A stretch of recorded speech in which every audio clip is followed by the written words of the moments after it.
Hi guys, welcome back to another episode of Beyond Eden. So last time, what were we up to last time? We just met the old doctor, and we're about to begin this interactive mode. I'm not sure what this is about, but we're gonna find out real quick. Alright, his hair indicates that he's not seen the barber for some time. Also indicates he probably has a saggy sack. Alright, 이렇게 멋진 청년이 된 알렉스 군과 함께 담배를 피울 수 있게 되다니. I'm smoking? 참, 세상은 신기한 거야. I don't want to smoke. I don't like smoking, so that's not cute. He's not dressed as a proper gentleman should. He wears no tie, and even his shirt's not buttoned completely. Yet strangely this attire suits him. Okay. Not sure why you're so concerned about what proper gentlemen should do. The sleeves are such an awkward... Wait, the sleeves are such an awkwardly length that one feels a strong urge to fold them up for him. Okay, that's weird. You're not his mother, but go off, I guess. I don't think there's anything else. I mean, I don't think there's anything in the background.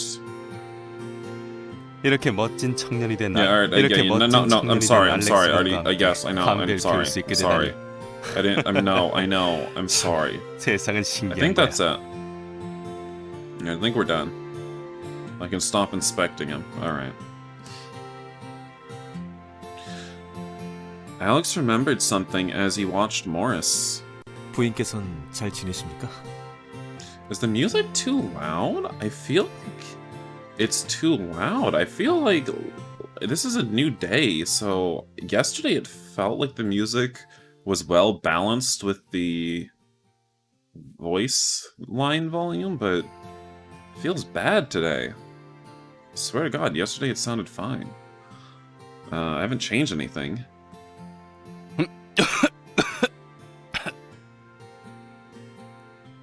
She dead? His sudden cough alarmed even Alex. 왜 그러십니까?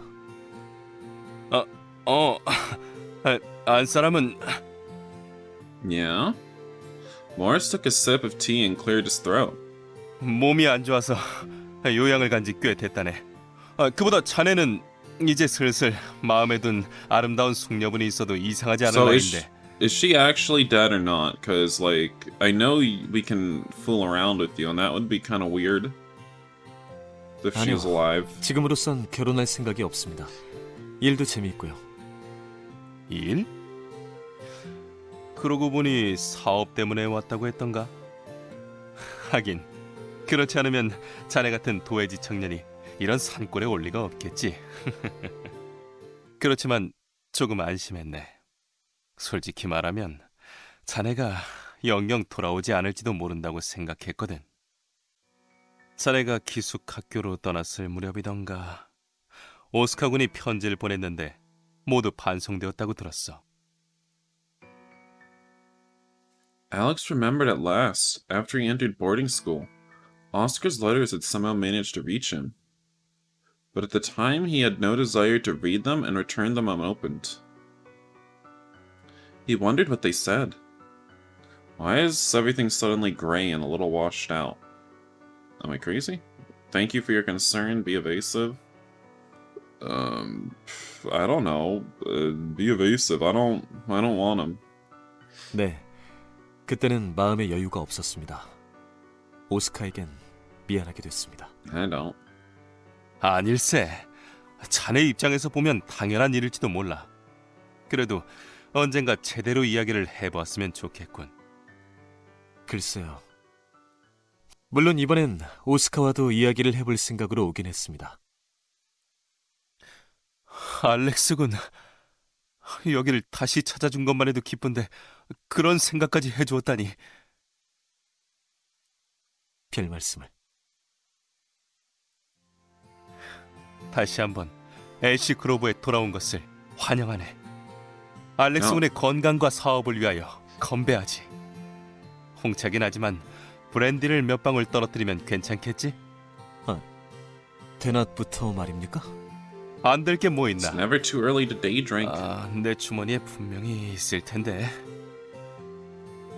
Wearing a mischievous grin, Morris lowered the flask over the teacup. The bright orange droplets dove into the tea, emitting an intense aroma. Alex grinned along, and the two men raised their cups. For a while, they engaged in animated conversation. The teapot was nearly empty when they heard a quiet knock at the door. I don't think I've had to voice him yet. What voice do I even give him? I'm not even sure. I think this game is in need of a joke voice, so like, here I offer my my fabulous voice, my take on Burden. Mr. Wake, I have the coach ready as you ordered. Should I tell the coachman to wait till you are prepared, sir? Great, right? Morris smiled gently as Alex reached inside for his pocket watch. I think we needed that to lighten up the mood, you know? Morris, okay, maybe old man? I don't know. It's your business meeting, isn't it? Don't mind me. Thank you, Doctor. Please excuse me. I must say I truly enjoyed our tea. So did I. He's about to keel over. Alex did not need to be guided to the front door, as he had lived in the house for years and was familiar with its structure. Burden followed behind, silently. May I ask what time you will return, Mr. Wake? Well, sir, James invited me to dinner, so I will be quite late. I wouldn't be staying over for the night, though. I see. Then I shall see you later, sir. Alex left the building and ascended the carriage. Imagine you just had a Texan servant in your house. How would you feel? You're in the rural countryside of England. You just have a Texan servant. I don't know. The meeting with Sir James was most satisfactory, but Alex ended up staying longer than expected as Lady Ferguson delighted in entertaining guests. It was past midnight when he returned to Ashgrove. The house and its vast estate was surprisingly silent. Guided by the pale moonlight, Alex quietly opened the front door. Alex thought he was alone, but soon discovered he was mistaken. 다녀오셨습니까, 웨이크님? Who? Is that Oscar? No. Is it? No, that's Burden. It was the Burden, the butler. Despite the late hour, he stood straight and tall, showing no sign of weariness. 미안한걸? 이미 모두 쉬러 갔을 거라 생각했어. 아니요, 괜찮습니다. 이 저택에 찾아오신 손님을 어둠 속에서 헤매시게 할 순 없죠. 여기서 계속 기다리고 있었나? 이렇게 늦게까지 말이야. 아니요, 그런... Yes you were. Alex lighted the candle and turned around. Burden gazed at him hesitantly, then finally opened his mouth again. 네, 계속 기다리고 있었습니다. 여기에서요. Okay, fine. Just make me feel bad, I guess. What? Burden must have realized the puzzled look in Alex's eyes, for he cleared his throat. 방까지 모시겠습니다. What was up with that? Weird. He's a weird one. I don't want him. Both were silent as they walked through the hallway, but the silence was not as awkward as it was but a short distance.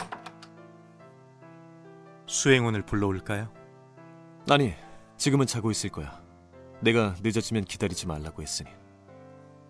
그럼 제가 시중을 들어도 괜찮겠습니까? 그래도 되겠어? 테어도어. Wow, you called him by his first name. That's... I don't even know, not that big a deal. Theodore Burden stared at Alex, clearly surprised. 기억하고 계시는 겁니까? 저 같은 건 잊으셨을지도 모른다고 Did he also 생각했습니다. terrorize Alex back in the day? 잊을 리가. 우린 이 저택에서 같이 자랐잖아. 오히려 테어도어야말로 날 못 알아보는 줄 알았어. 그렇지 않습니다. 분명 존경할 만한 신사가 되어 계시리라고는 생각했지만 상상보다 훨씬 훌륭하게 성장하셔서 놀랐을 뿐입니다. 말뿐이라도 고마운걸? 너야말로 그 나이에 집사라니 대단해.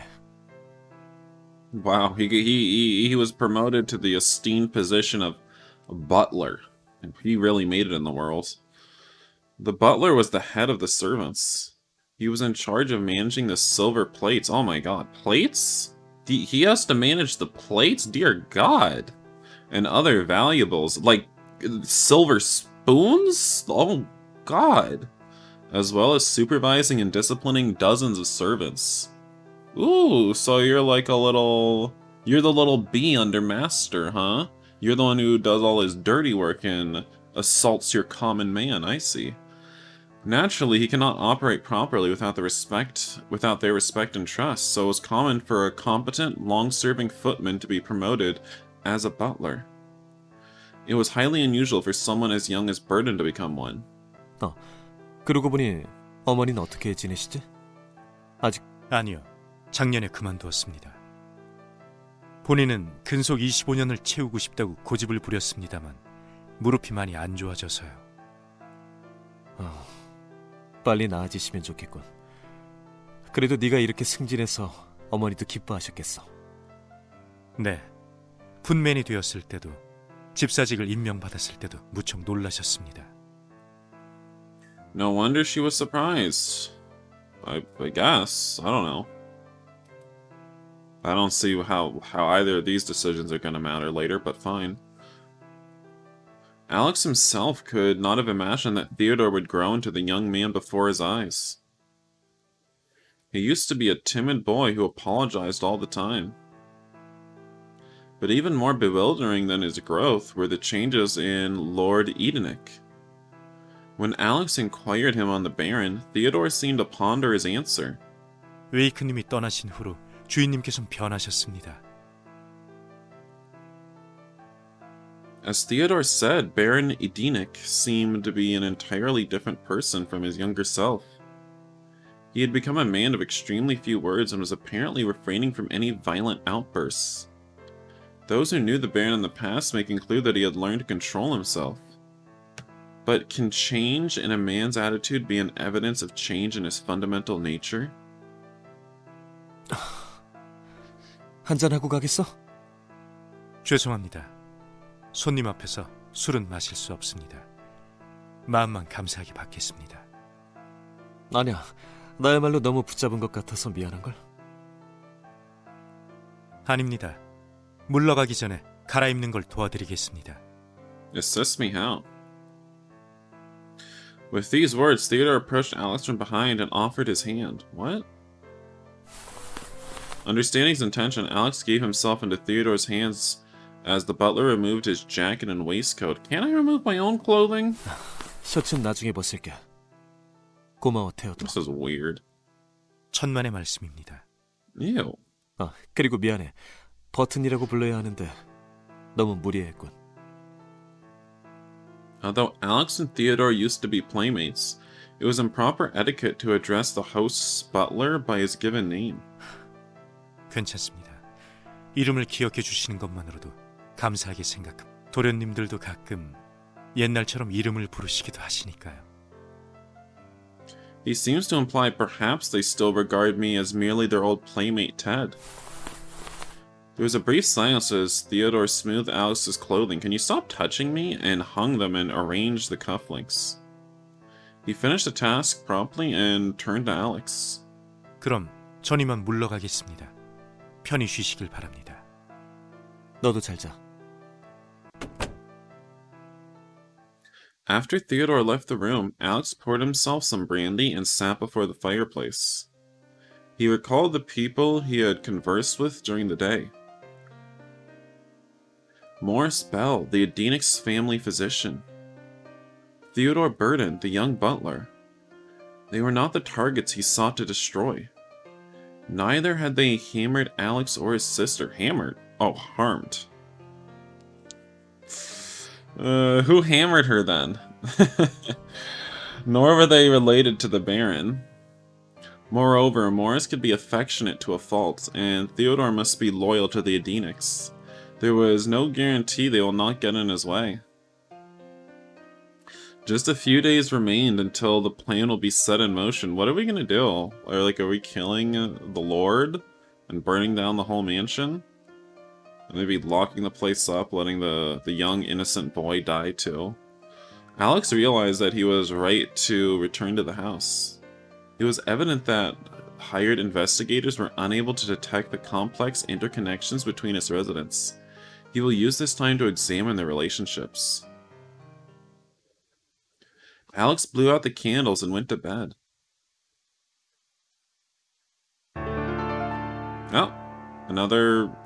What do you call these? Something cards? I don't know. Intermission cards? Something like that. An eye for an eye, a tooth for a tooth, so proclaims an ancient law inscribed on stone. Suppose that one has lost his family at somebody else's hands. According to the law, he has the right to take the life of the perpetrator's family. Only this time, it's not life that will be taken. The guilt from the realization that you're responsible for your family's death. The feeling of loss when you realize she is no longer by your side. The anger against the perpetrator.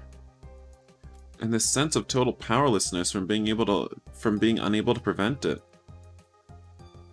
If one can make the perpetrator suffer and grieve from such emotions, then the principle of the law can be adhered to without resorting to violence. My throat suddenly just got dry. Oh my god. Just suddenly, I was like, someone poured cinnamon down my throat. Oh lord. The Baron's seat was empty, as it was the day before. But it seemed usual for him to be absent in the family's routines.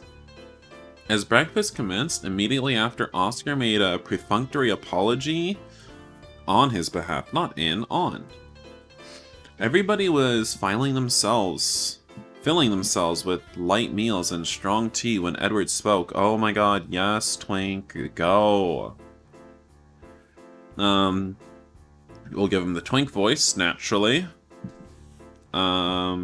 Say, Alex, I'm going to practice shooting today. Will you come with me? Oscar responded before Alex could. Who said you may handle firearms? Did you ask Father? Of course I did. He said yes when he heard Jeremy wanted to go as well. Is that true, Jeremy? Wait, what am I doing for him? I guess even quieter, squeakier voice? I don't know. Or maybe we could... I mean, he is just a little boy, so we could always give him the, Oh, wow, why? Jeremy blinked, a flustered expression on his face. Yes, as long as everybody's going. Am I just ruining this game? Am I out here actually just ruining the entire game? Let's ask Alex to teach us. I'll let you tag along too. First the text and now this. Oh god, I've ruined the game. I'm ruining it. Tell me if it's too annoying. But then again, by the time you watch this video, I might have made way too many videos to take your advice into account. Or your criticism, or your... what you think. I can remember so clearly. You used to go hunting with Father and Oscar and Joshua, right? That's right. But Edward, surely your father must have taken you on hunts as well. Why would you need to practice shooting?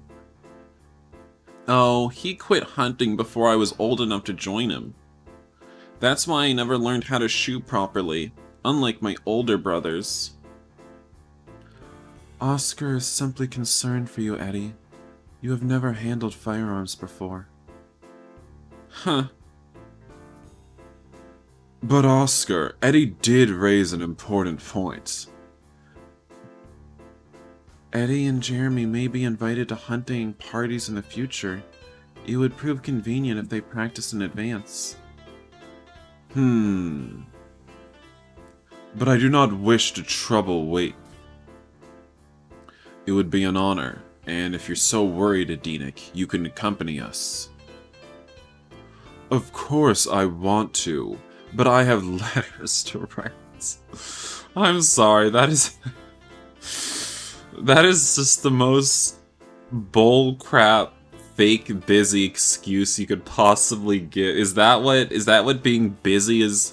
Is that what being busy is like in the Victorian era of England?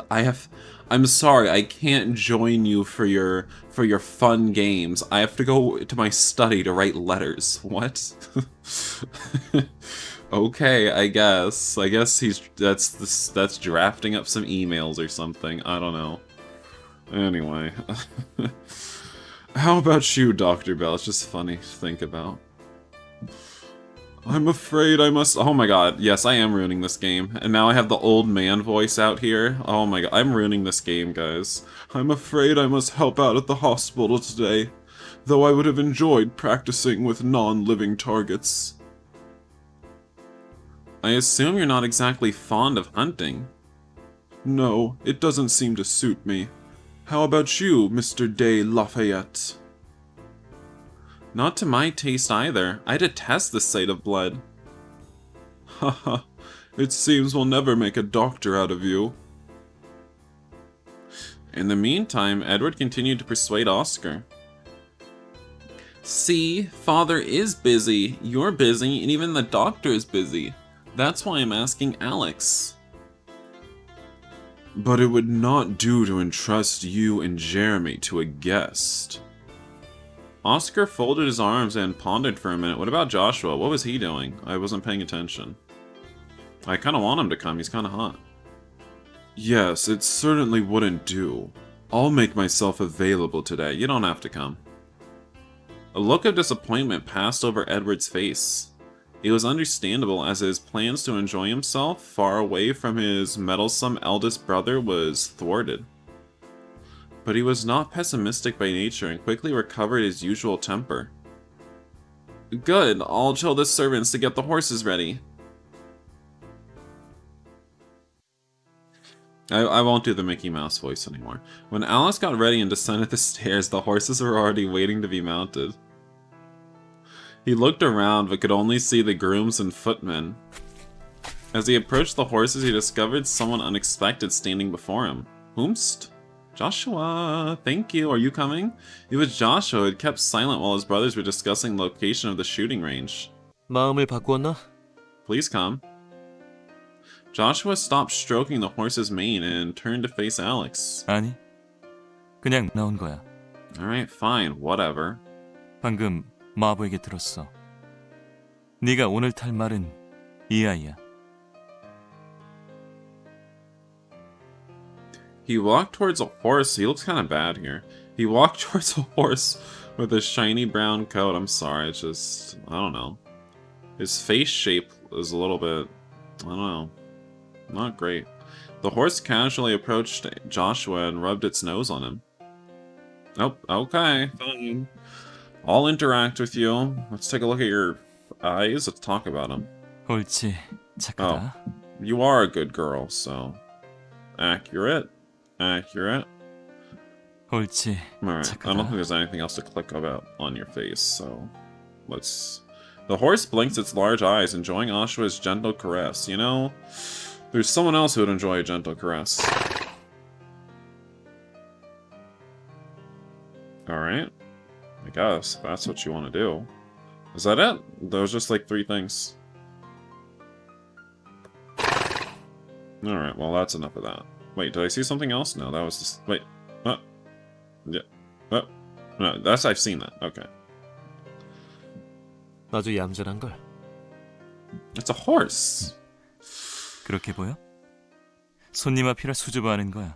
I mean, I'm sure they train the horses. 아주 혈기왕성한 아가씨거든. 그렇다면 마음껏 달려도 실례가 되진 않겠군. 아주 친해 보이는데 네 말이야? 아니, 이 다리론 말을 탈 수 없어. Alex realized that this was the first time since his return that he was talking to Joshua alone. There was something he wanted to ask him, but hesitant to do so. Should he dare ask or change the subject? Okay, I guess. Let's just come out here and be like, So how'd you break your leg? Why do you have a disability now? Why are you broken? You know, because that's about as crass as Alex is. He could not help but ask him, could you really not help? Could you really not help it? Could you just be like, well, I'm sure he got into some kind of accident or something. Do you really need to know exactly how? Like, if you see a person in a wheelchair down the street, do you ask them, how did that happen? What's up with that? Why are you in that chair? Why are you in that chair, man? It was not about how Joshua was injured. That Alex knew very well. But he had to ask how Joshua was dealing with his injury. Oh, what? I'm confused. 아직도 아파? Alex had chosen his words carefully for this delicate question, but the tone of Joshua's reply was indifferent, almost nonchalant.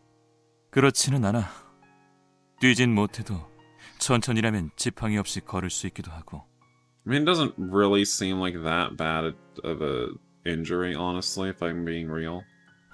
그럼 다행이고. 전에 봤을 때보다 훨씬 좋아 보여.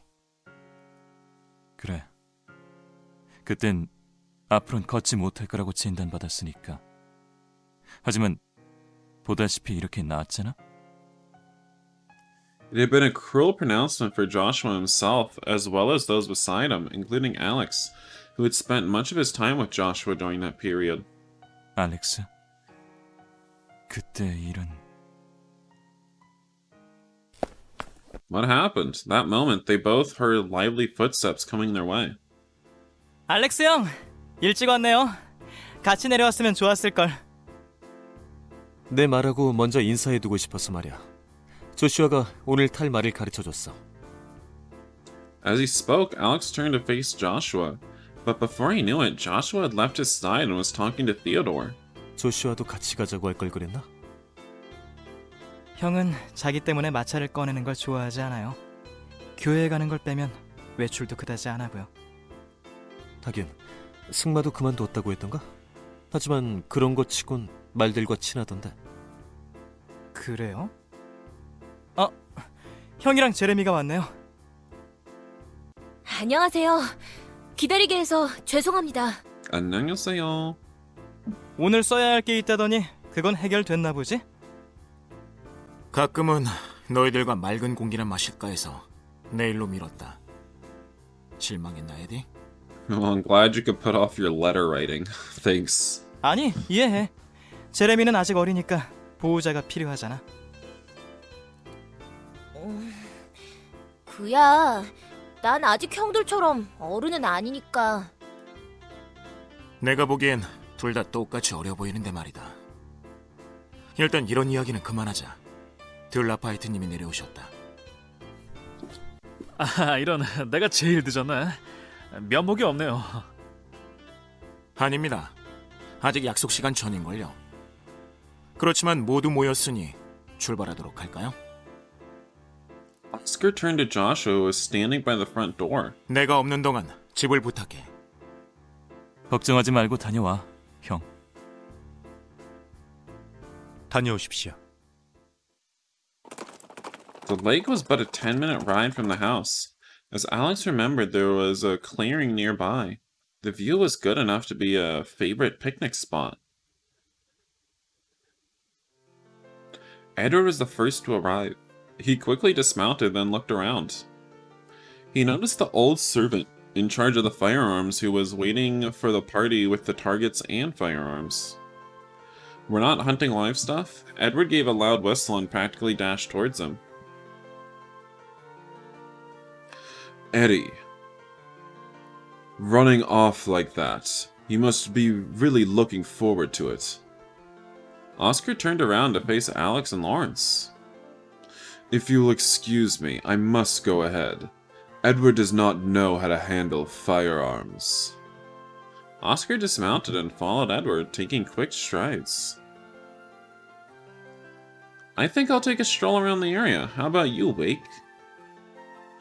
I will watch them practice for now, but may join you if I get bored. Damn it, I hate that I can't read.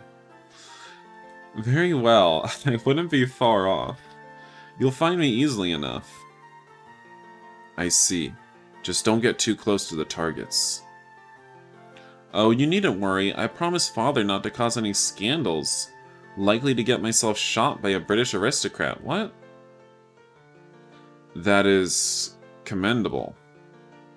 Is it usually getting that poontang? Ugh, you know, always making all the lords angry that they're sleeping with their daughters.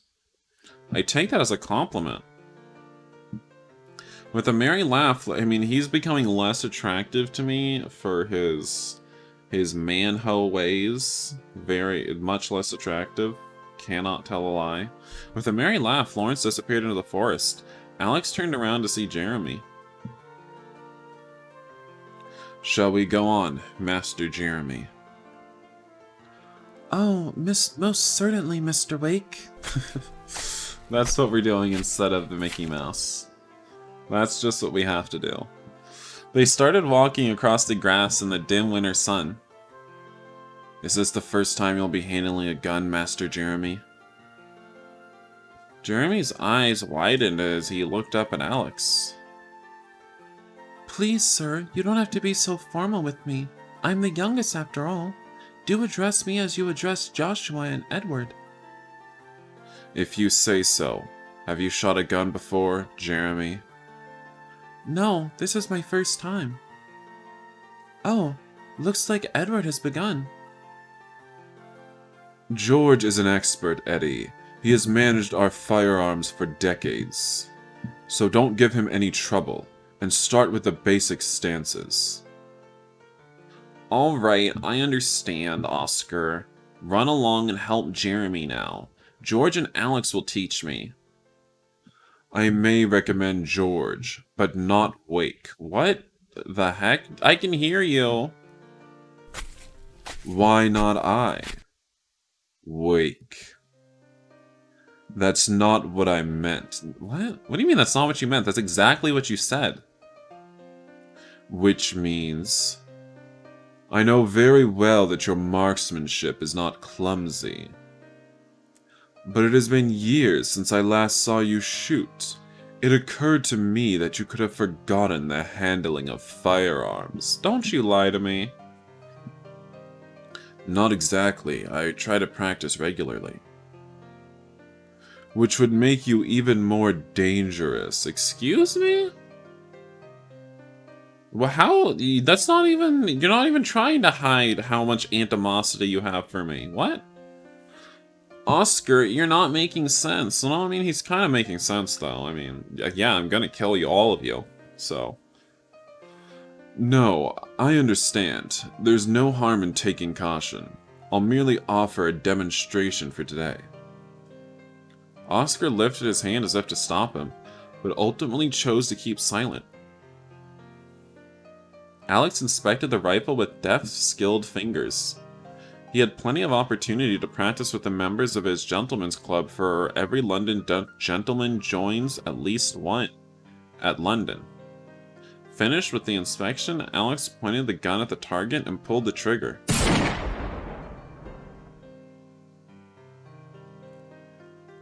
Indeed, it seems you do practice regularly. Oscar commented brusquely as he confirmed the newly made hole in the center of the target. Don't fret, Edenic. Trust your pupil. Pupil? You taught me how to shoot, remember? And you told me that one should never aim at another person. I remember it plain and clear. Unless the other person's poor, right? What? That was weird. What the heck? Did you see that? Oop. Well, you can't scroll back in this game, but, like... I didn't skip anything, did I? No. It's just like he immediately touched his neck, then returned to this position. Without even a break, so I mean, I guess. If you say so. Alex handed the rifle back to the servant and then turned to Edward. You will improve quicker under your brother. He's much more skilled than I. Edward hesitated for a moment, but soon nodded in agreement. Alright then, can you teach me, Oscar? As you should have asked earlier. Now, let us start with your stance. Relax. Stand with your feet shoulder length apart. Edward followed Oscar's instructions and fired a few shots at the target. At last, Oscar beckoned to Jeremy. George, give that to Jeremy. That? The servant held out a great pistol, much different from the rifle Edward had been using. It's locked for safety, so there's no need to fret. Go on, touch it. That's such weird phrasing.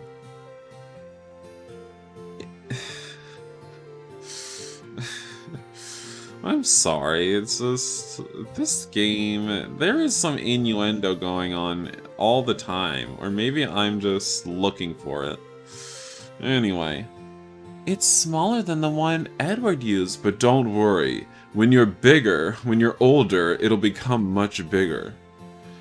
A piece from Dr. Bell's collection. I thought this would suit you better as your hands are still small. You saw how Eddie did it right. Come on, stand before the target. Oscar explained and demonstrated the shooting stance. Jeremy was able to maintain the stance at ease when he wasn't holding anything, but once he held onto the pistol, his entire body stiffened. How about relaxing your shoulders? Like this? He's too femme, look at him, he can't hold a gun. Yes, and straighten your back a little more. Now try to pull the trigger. Everybody watched the boy's back, waiting for the sound of the gunshot. But the finger on the trigger did not move an inch. Soon the boy's inexperienced arms and the barrel of his gun began to tremble. Puzzled, Alex peered into Jeremy's face. He could see a mixture of uneasiness and tension in the large eyes. Alex decided to hold Jeremy's shoulders? Why? Alright, we've been creepy thus far, we might as well keep it up. I don't know. Yeah. This is a little bit weird. Relax. How is he gonna relax with some creepy stranger holding on to him as he's clutching a gun? You have such beautiful blue eyes. Has anyone ever told you that? Not while I'm holding a gun. Okay, sigh like a little twink, I guess. The pistol is not one of the larger models, but seems oversized in the boy's hands. The boy's once tense shoulders started to relax, received by Alex's steady support. One of his hands is like way bigger than the boy's face. I think that's everything. I don't see anything else. Nope. Let's hear him sigh again. Gross. Oh. So, what if you miss? It's your first time. Nobody will tease you. Thank you, sir. A look of astonishment passed over Oscar's face. He had clearly not expected this behavior from Alex. But soon he put up a gentle smile as he joined Alex in soothing his youngest brother. Are we all gonna put our hands on him? I suppose you can use Wake's help. He will support you if you lose balance. Do you think you can pull the trigger now? I mean, is this an aesthetic? A tiny twink boy holding a gun while being groped by an older man? I don't know. Is that somebody's aesthetic? Where's my mouse pointer? Where did it go? What? What the? How do I? What? What? Did the game crash? I think the game crashed. Oh my god. The game has crashed. It's not, nothing is responding. What? No. Okay, we're back. The game, like, it didn't crash, but it froze. And finally it started working again. Thankfully I didn't have to restart it all and come back to this point, but Jeremy just shot the gun. It got cut out. Jeremy shot the gun, and now his eyes are closed. Don't close your eyes, Jeremy. Much louder than you thought, isn't it? Yes, it made me close my eyes. I apologize for taking your time, Mr. Wake. You can take your big man yowie hands off of me. No trouble at all. It's good to spend time outdoors once in a while. That I agree. Now let's try again, shall we? This time without closing your eyes. Yes. So he's not going to take his hands off of him? He did ask, right? Did he? No, he just said, thank you for taking your time. Okay. I was the one who said, take your yowie hands off me. Jeremy let out a deep breath and pulled the trigger once more. He did it again. Oh my, I shut my eyes again. Jeremy looked upset, but Oscar smiled gently at him. It's all right. Let us all get some rest for now. That's plenty of time to practice. The boy looked at his spotless target, then at Alex, and his face flushed in embarrassment. I couldn't hit the target at all. You really are good, Mr. Wake. Of course he is. He used to go hunting with Father, Oscar, and Joshua. Indeed. At the time, the Baron was obsessed with the extravagant and violent sport of hunting. Fox hunting was his favorite. Packs of hounds led by huntsmen in crimson livery? What does that mean? The galloping horses and fleeing game, the scattering blood and dying breath. Baron Edenick used to declare that such things constitute the meaning of life. In contrast, he showed little interest in his family. He treated his sons like hunting partners who can be summoned any time.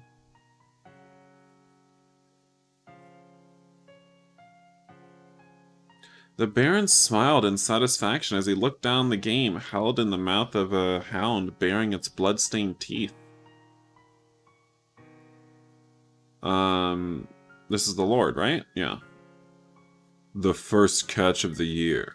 Who found it? It was Master Alex, my lord. Is that so? Wasn't this your first hunt, Alex? Look at him, he's a tiny little baby. Oh my god, you see that? Why is he such a tiny little baby? It's okay, he's still masculine to me. So I'll still give him the masculine voice. It is, sir. How interesting. First comers can barely keep up usually. You may have what it takes to be a good hunter. Why is his necktie all undone? Superbly done, my boy. Your sister will be pleased to hear about your performance. Before you kill her? I'm not quite sure about that, sir. Oscar, give him the christening. Oscar dismounted, picked up the freshly killed game, and walked towards Alex. What are you gonna do? Pour the blood on me? What do you want? Alex stood at his spot with a blank look, unsure of what will happen. Oh my god, you are pouring the blood on me. What? He felt something warm trickling down his cheeks. Well, I'm sure that's not the first thing you noticed. You know, you probably noticed Oscar holding a dead animal above your head before you noticed the blood on you. But, you know, describe the events in any order you want, I guess. He soon realized it was animal blood, but felt no disgust or fear. Yeah, you realized it was animal blood when you saw the dead animal being hung above your head 10 seconds earlier, yeah. It took you a while to make that connection. Do you mean the blood that comes out of the fox is animal blood? Oh, I see it. It's all coming together now. Idiots. Like, what? Like, seriously. Like, my head. Like, really? Did you realize it was animal blood? You're kind of clever. I don't... Oh my god. No. You know what it is? It's because I'm taking a screenshot.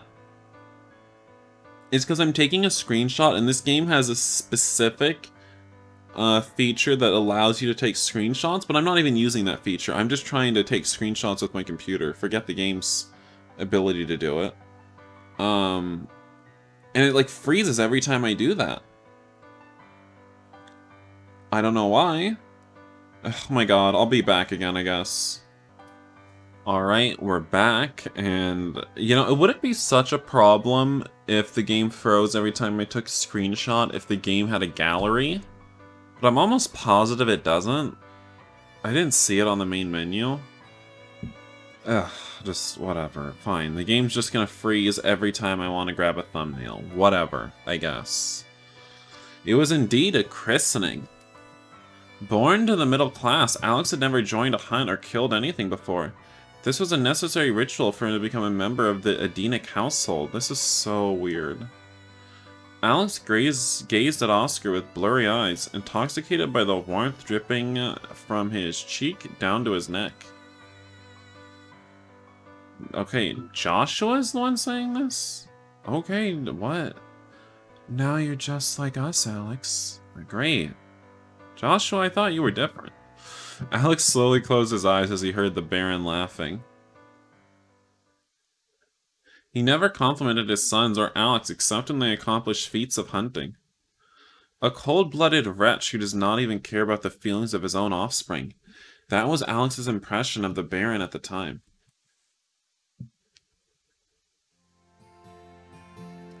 That's enough rest, I think. Edward, stand up and try the stance again. Alright, as you wish, my dearest, most wonderful brother. Don't be cheeky, Eddie. These transitions take a while. Like, could this happen a little bit faster? After the practices ended, the party returned to the house. The building was covered with the glow of the setting sun when they arrived. The footman announced that the Baron and Joshua were waiting for them at the drawing room with tea.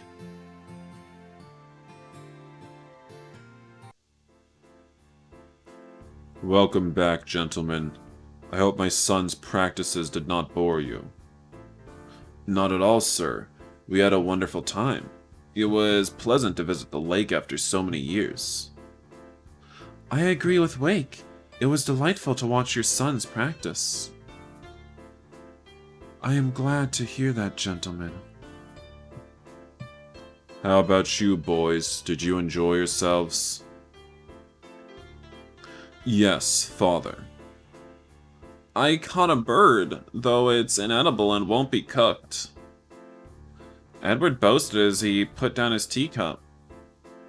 In contrast, Jeremy looked visibly downcast.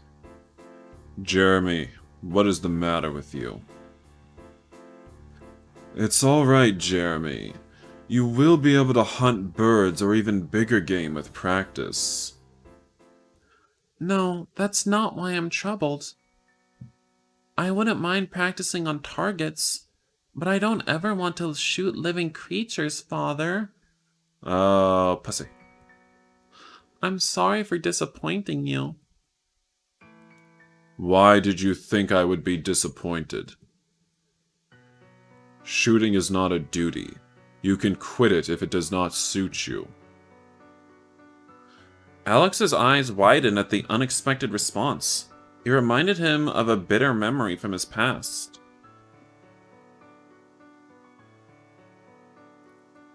What are you waiting for, Joshua? I told you to shoot at my command. His large hand struck Joshua's cheek. The boy's frail body staggered from the force of the blow. Startled, Alex took a step forward to stop him, but Oscar caught him by the arm. Patience, his eyes said. It wasn't long before Alex realized that the Baron would lose his temper and strike people whenever they made a mistake. He also learned that the violence would escalate if anybody dared to stop him. Well,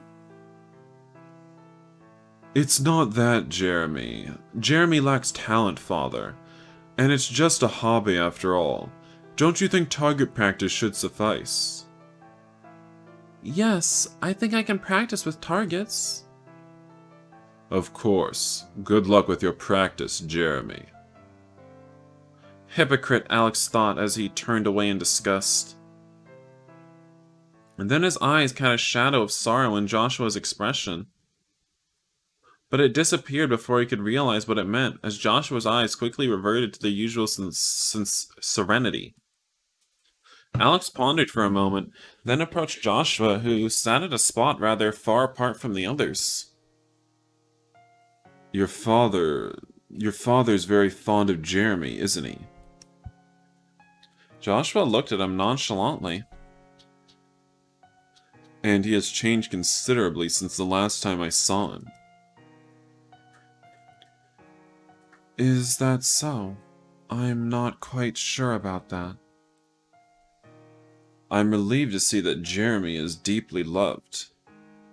Why should you believe otherwise? Jeremy is our family, our brother. You mean half-brother? Joshua quietly put down his teacup and looked straight at Alex. I will not ignore what you imply, but don't tell that to Jeremy. He knows nothing. That is why he is happy. Do you want the boy to be happy? Why? What kind of questions are you asking, Alex? Yes, if it makes father happy. Ew, daddy? You want to make daddy happy? With this reply, Joshua left his seat. Alex did not follow him. Their brief conversation had provided all the information he needed. The cracks in the family were so vividly plain. It was indeed a wise choice to come here, Alex thought as he smiled to no one in particular. What's our secret plan, anyway? He did not want to inflict simple brute violence. If he did, hiring a few ruffians and rapscallions would have been enough. The man must suffer all the pain that I endured, he thought. I will rip apart his family with the most efficient method possible, and throw its carcass before his eyes. So we have to sleep with his family before killing them, just to make the Lord suffer. Alright, I mean, sure, we can do it. It's fine. Let him taste the same fear and despair and despair she and I had felt when I was young and helpless. Let his kin be punished for looking away from his sin. Only then will my revenge be complete. Only then shall I sleep in peace at night. Alright. I think that might actually be a good stopping point. So I thank you all for watching. And, yeah, I guess I'm kind of curious, you know, I want to see, like, how is he going to take the revenge exactly? Because he said he's going to destroy his family, but how? Like, are you literally going to kill them? Or, like, I don't think he's going to do that. I think he's going to do something else that's horrible somehow. I don't know how horrible, but something horrible. And I want to see if, like, Alex will have cold feet on carrying out this revenge, since it seems that the Lord is not being as big of a jerk as he used to be. Then I want to see if he maybe regrets it after doing it. I don't know, but we'll find out perhaps the answers to some of these questions on the next episode of Beyond Eden. So I'll see you guys then. Bye.